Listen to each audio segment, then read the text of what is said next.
Bir gözünüzü yumun, açın ve düşünün. Bu günəcə nələri eləməmişsiniz həyatınızda. Dünyaya gələn gündən demirəm, ağlınız kəsən gündən.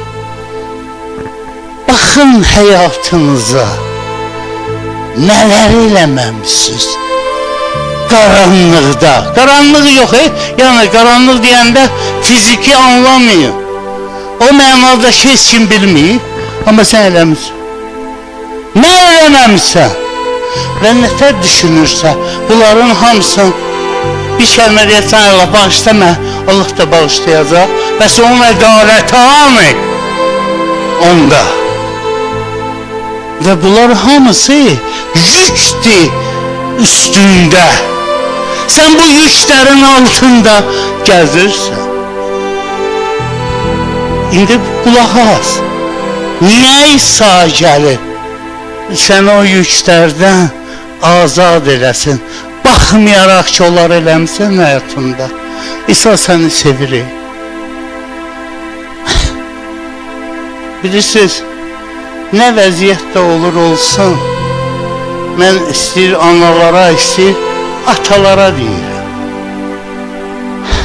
Sən balon, istəyir urodu olsun, istəyir gözəllər gözəl olsun, istəyir şikəst olsun, istəyir kör olsun, istəyir lala olsun, istəyir qatil olsun, nə olur olsun, sən onu sevəcəksən. Bu səndən asılıdır. Allah da bizi sevir.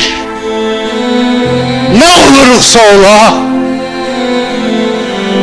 sevdiyinə görə, mənim inandığım Allah, İncil dediği Allah, göydən yerə gəldi ki, məni xilas edir və etdi də.